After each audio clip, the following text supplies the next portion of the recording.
Rõhutan kohe alguses ära, et sõjaline oht Eestil ei ole kasvanud. See, millega me praegu tegeleme, ongi käimasoleva Venemaa agressioonisõja ülepritsimine üle piiride.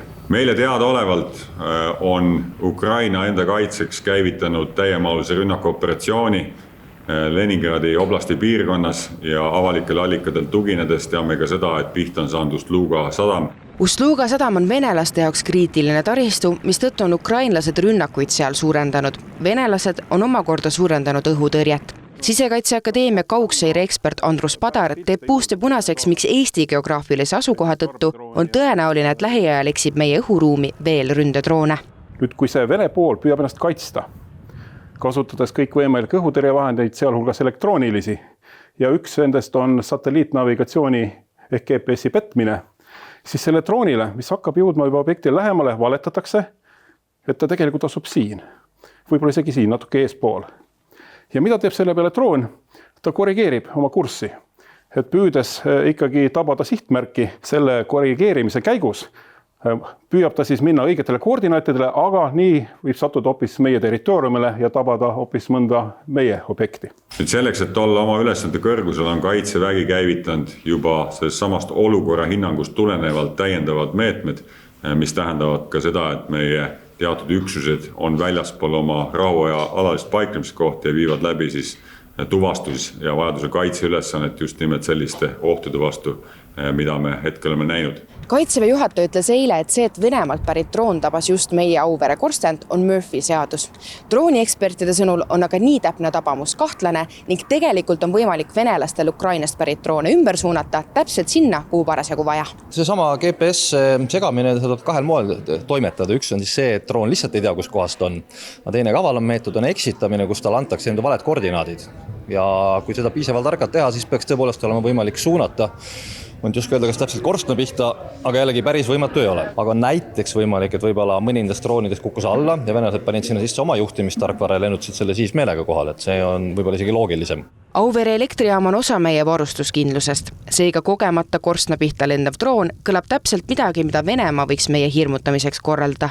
Peeter Tali, kes on Kaitseväe taustaga, sõnab, et tegelikult on selline droonide ümbersuunamine sõjapidamises praegu ka väga levinud. Elektroonilise sõjavahenditega on võimalik droone ja ka nõrgema kaitsega tiibrakette kursilt eksitada ja droone on võimalik ka üle võtta ja panna kuskile lendama. Et arvestades, et kuidas droonisõda on Ukrainas ja Venemaal arenenud. Teoreetiliselt on see võimalik, aga seal on jälle väga palju muutujaid. Sõltub, et milline see droon on, ehk siis milline on tema tarkvara, kui kaitstud ta on ja nii edasi ja nii edasi.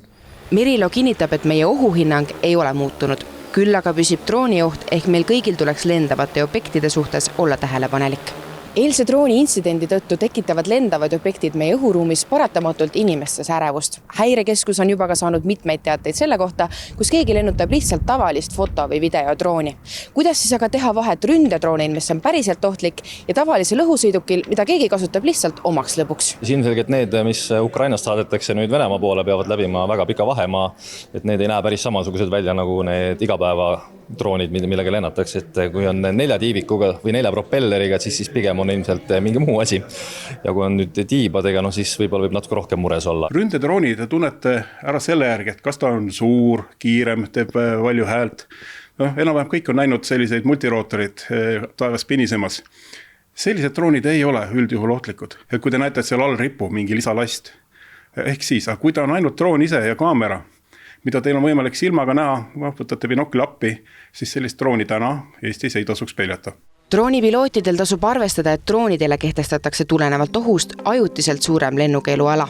See tähendab, et pea poolel Eesti territooriumist ei tohi ilma loata isiklikke droone hetkel lennutada. Vaatame, kus olgu teadus läheb. Täna tehke oma tavapäraseid tegevusi. Meie oleme valvsad, vaatame, mis toimub ja samamoodi siis peame arvestama, et olukord on muutlik, olukord on heitlik, aga veel kord vahetud sõjalist ohtu Eesti Vabariigile ei ole.